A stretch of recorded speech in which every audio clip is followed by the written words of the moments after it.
ऐसा लगा अंत में बताइएगा जरूर। अरे बहू, चाय ले ले, उठ जा बेटा। अरे मम्मी रहने देती ना, मैं उठ तो रही थी।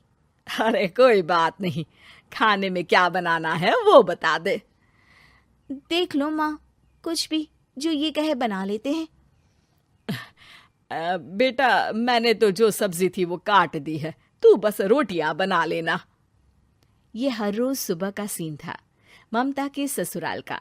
एक दिन पड़ोसन कहती है, अरे बहन जी, सारा दिन काम करती रहती हो, थकती नहीं क्या आप? बहू क्या करती रहती है सारा दिन? अरे वो भी कुछ ना कुछ करती ही रहती होगी। अब इतनी भी बूढ़ी तो नहीं हूं मैं जो बैठ जाऊं कि सामने काम पड़ा है और मैं बैठी रहूं। अरे लेकिन बहू की तो आदत खराब हो जाएगी जब सारा काम आप ही कर दोगी। अरे ठीक है ना, कम उम्र में हमारी भी शादी हुई थी। अब आजकल के पढ़ने लिखने वाले बच्चों को सारी जिम्मेदारी लेने में भी तो वक्त लगता है। बहू है तो क्या हुआ, मेरी बेटी की उम्र की ही है ना। एक उसे भी देख लो, चाय बनाने के सिवा आता ही क्या है। ममता से सारी बात करती है। हाँ, मम्मी जी ही ज्यादा काम करती हैं, इसमें कोई दो राय नहीं है। लेकिन मैं भी क्या करूं, ऑफिस और घर के बीच जो वक्त मिलता है उसी में काम कर लेते हैं, है ना। दिन बीत रहे थे। सास बहू के बीच की बॉन्डिंग अच्छी थी, लेकिन जब बहू माँ बनती है तो जो थोड़ा बहुत काम किया करती थी वो भी छोड़ देती है। बहू, ये ले, तेरे लिए बनाया है। इसको खाने से बच्चा और तू दोनों स्वस्थ रहेंगे। ठीक है माँ जी। माँ जी, वो बच्चे के लिए गद्दे जो सूख रहे हैं ना छत पर, जरा ले आइए ना। तभी वहां पति आ जाता है। अरे माँ रुको, मैं ले आता हूँ, तुम मेरा खाना लगा दो। माँ किचन में चली जाती है। पता है, बगल वाली डॉली है ना, वो लोग हमारी साइड के हैं।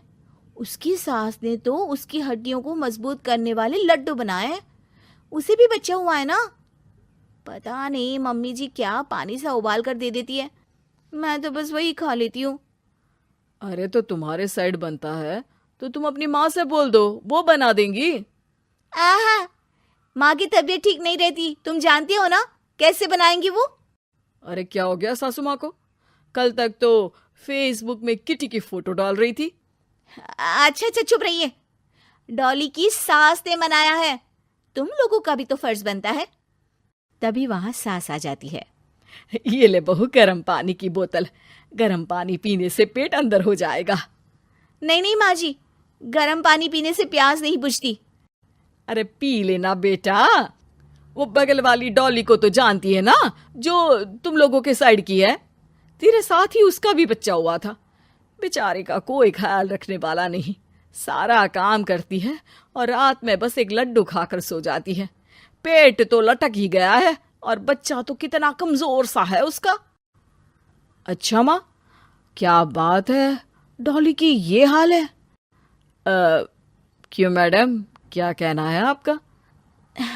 अब पता है मुझे, किसी के पास मेरी सास की तरह सास थोड़ी ना है।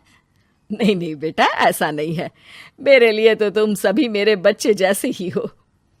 ममता को समझ में नहीं आता कि वो सास में कैसे कोई बुराई निकाले, क्योंकि हर कोई उससे उसकी सास की तारीफ ही किया करता था। एक रोज ममता के घर उसकी ननद आती है। अरे भाभी, मुन्नी को तो 6 महीने हो गए, आप अभी भी बेड पर हो। आ गई है आप? कैसी हैं बुआ? बच्चा होने के 6 महीने बाद आई हैं आप? भाभी, अमेरिका दूर है ना तो वक्त लग जाता है। अब इनकी छुट्टी अभी थी तो सभी आ गए। वैसे माँ कहाँ है? थकी हारी सास बेटी को देखकर खुश हो जाती है। माँ, इस बार तेरा वीजा तैयार है, मेरे साथ चलने को तैयार रहना। हाँ हाँ बेटा, मैं तैयार हूँ। अरे ऐसे कैसे माँ, मैं कैसे मैनेज करूंगी? कैसे मतलब? जैसे मैंने किया अमेरिका में, आप इंडिया में कर लेना। वैसे आपका तो मायका भी पास ही में है ना। हाँ वो तो है, लेकिन वहाँ माँ के पास वक्त नहीं होता। ईश्वर भक्ति में उनका सारा समय चला जाता है। भाभी, बेटी परेशान हो तो माँ का ध्यान आरती में कैसे लग सकता है? समझ में ही नहीं आता। वैसे भी अब माँ को मैं अपने साथ ले जा रही हूँ। माँ को विदेश घूमने का शौक है ना। ममता मन मारकर चुप हो जाती है, लेकिन मन ही मन सोचती है कि वो कैसे सारा काम मैनेज करेगी। पति का खाना, नाश्ता, मुन्ने को नहलाना, धुलाना, फिर रात भर इसके लिए दूध तैयार करना।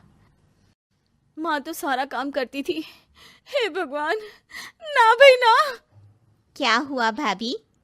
क्या सोचकर ना भी ना कर रही हो? अरे कुछ नहीं, बस बच्चे के बाद से ही कमजोरी ज्यादा हो गई है ना, तो अचानक से बड़बड़ाने लगती हूँ मैं। अगले दिन ममता अपनी माँ को फोन करती है। राधे राधे। माँ मैं क्या करूं, मेरी सास तो अमेरिका जा रही है बेटी के पास। अब घर का सारा काम, बच्चा, सब कैसे मैनेज करूंगी। तू आ जाना माँ कुछ महीनों के लिए मेरे पास। अरे ना ना ममता, मेरे बस की बात नहीं है काम धाम। अरे तू तो जानती है ना, मैंने तो तेरे भाई की शादी भी गरीब गांव की लड़की से इसीलिए ही की थी कि वो चुपचाप घर का सारा काम करे।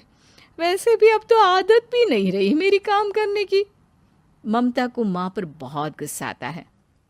ठीक है माँ, देख लूंगी मैं, लेकिन मेरी मुसीबत के वक्त आप मेरा साथ नहीं दे रही है, अब भूल जाना मुझे। ममता गुस्से में आकर फोन रख देती है और रोने लगती है, लेकिन बेचारी करे भी तो क्या। अब सास और ननद दोनों घर का काम करते, नेहा आराम करती, लेकिन अब आराम में भी उसे चिंता रहती। और फिर वो दिन भी आ जाता है जब ननद का जाने का वक्त आ जाता है। भाभी मैं जा रही हूँ, अपना और मुन्ने का ख्याल रखना। ममता सास को देखती है और गले लगकर रोने लगती है। माँ जल्दी आ जाना। सास मुस्कुराकर कहती है, कहाँ से ममता, मैं कहीं नहीं जा रही। मैंने देखा कि मेरे जाने की बात से ही तू परेशान हो गई थी, इसीलिए मैंने अपना जाना कैंसिल कर दिया है। तू चिंता ना कर, मैं तेरे साथ ही रहूंगी। ममता को अपनी माँ की बात याद आती है कि कैसे उसके कहने पर भी ममता की परेशानी को समझने की बजाय उसने मना कर दिया, जबकि सास ने बिना कुछ कहे बहू की समस्या पढ़ ली। हाँ माँ, हम सब साथ चलेंगे बाद में दीदी के घर अमेरिका। आज से आप रानी बनकर रहना और मुन्ने को देखना। मैं समझ चुकी हूँ कि मेरा फर्ज क्या है।